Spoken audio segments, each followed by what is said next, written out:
Did you know that social media users have an attention span shorter than a goldfish?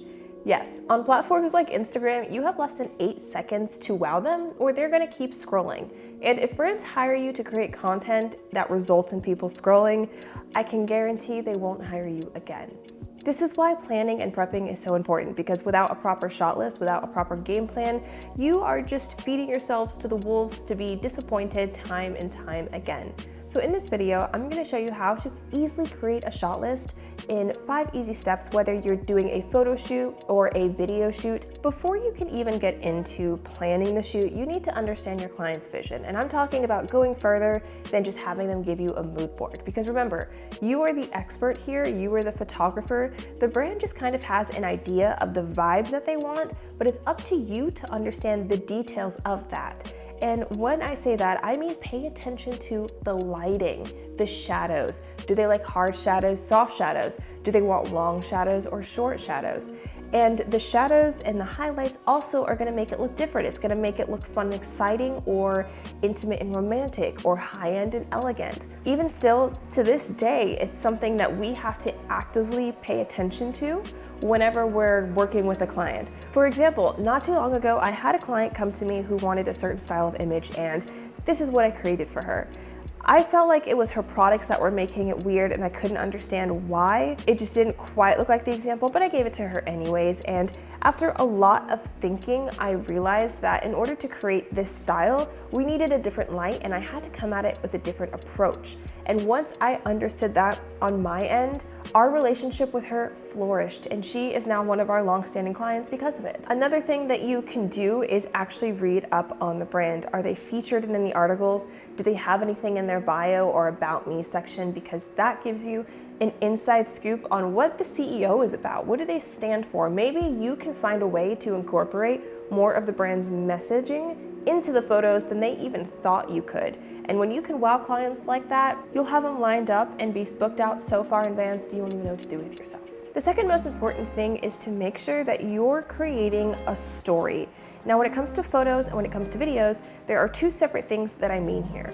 For photos, when I say tell a story, you want your images to be diverse. You don't want a bunch of flat lays, you don't want a bunch of straight on shots. You want to make sure that if you put all of these images in this collection side by side, or the client shares them back to back on Instagram, that they all are unique, dynamic, and will look good on their grid. This can be a bit challenging, and it does take practice, but this is why planning is so important and prepping. I love to go on Pinterest to get a lot of ideas for our clients because it is like the hub of creativity. Everyone is sharing there, and it really gets your ideas going. And I'm not saying to copy and paste people's work, but you can take bits and pieces from different things that you like and then put together your own little masterpiece. And then when it comes to videos, the same concept applies when you're creating a show reel. So if it's one product that has a 10-second video composed of 4 or 5 clips, every single clip needs to be a banger on its own individually. I used to get a little lazy, and I would do a couple good clips and then opt for some cheap ones because it was taking so long and I wanted to get the shoot done. I'm not necessarily saying that I lacked the quality, it's just the thought that went into each clip was not the same. And the moment that we started planning and actually creating a shot list and actually designing each frame by frame what we wanted is the moment our videos started to make my heart pound. They started to make me excited, and I started to actually love video so much more because of that. The same goes when you're doing a lifestyle shoot. If you're working with a model or you're working on location, without a shot list, your productivity levels are just going to plummet. You want to make sure you know what you're doing the second you walk in. What room are you starting in? What shot are we starting with? How long is each one going to be? These are things that take you from being a good photographer to an excellent photographer. It's not just about your skill level, it is about the way you plan and execute. And this leads us to step number 3, and that is making a shot list. But what exactly is a shot list? Well, a shot list is what I'm going to present to clients before the shoot that tells them everything they need to know, from the mood board, any miscellaneous notes, any details, and then what all of our concepts are gonna look like. So I always like to start by showing them the mood board Then we move on to any miscellaneous notes or feedback that we need to share with them.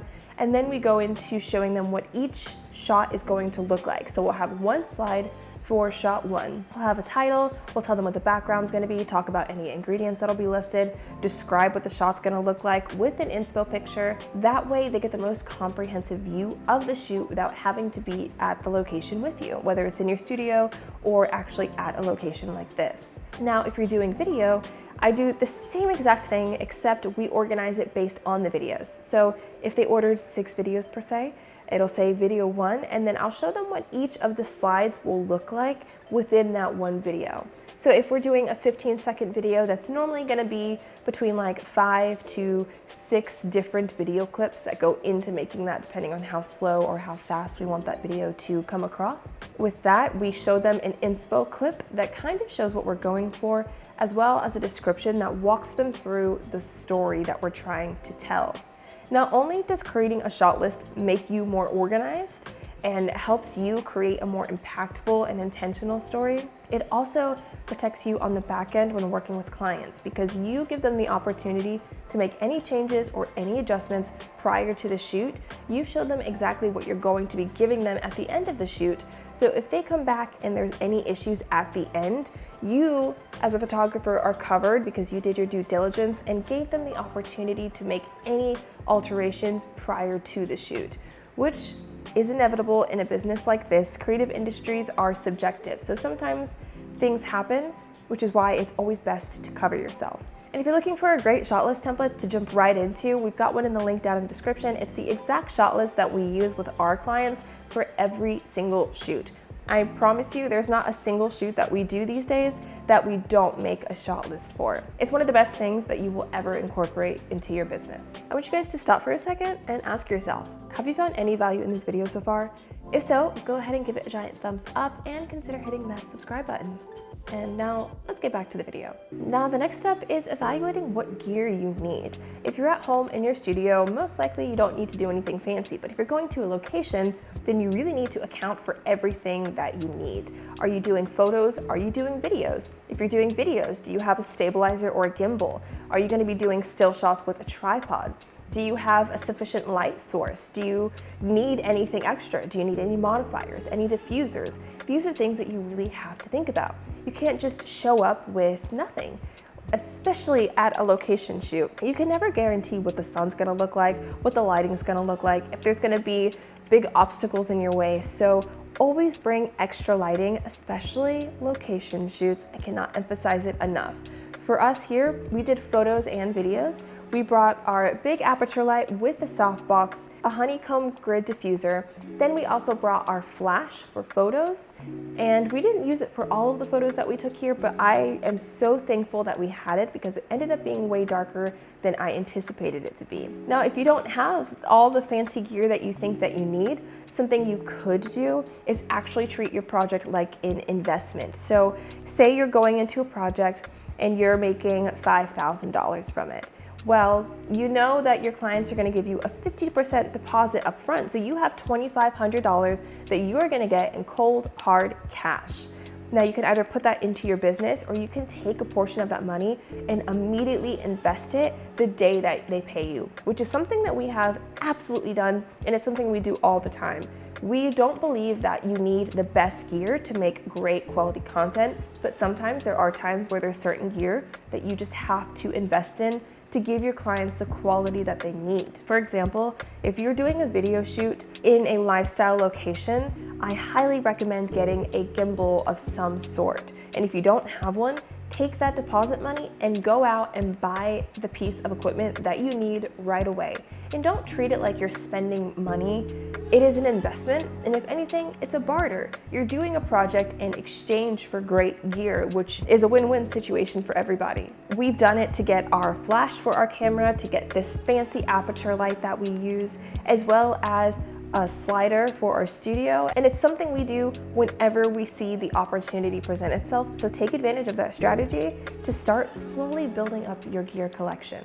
And finally, this last one isn't really part of planning, but it's just a friendly tip, and that is to stay ahead of the trends. And I'm not saying like be a trend setter, but just keep yourself familiar with what is going on in the creative world.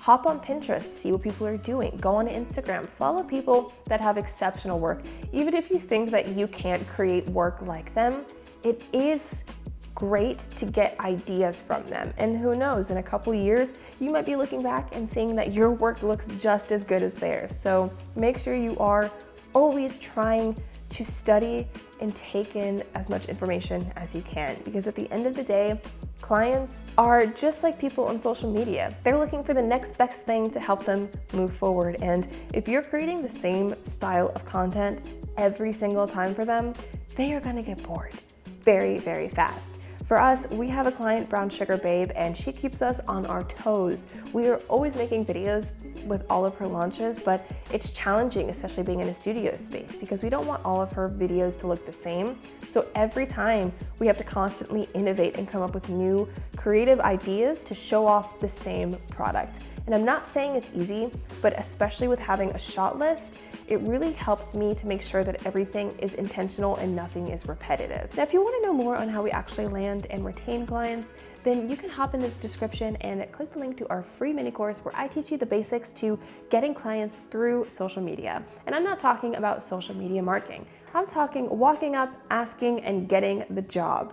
And it really is just that easy. Now, if you want to learn more about the business side of photography, then I recommend checking out this video next. I'm serious, it's a good one. Okay, you'll regret it if you don't click on it.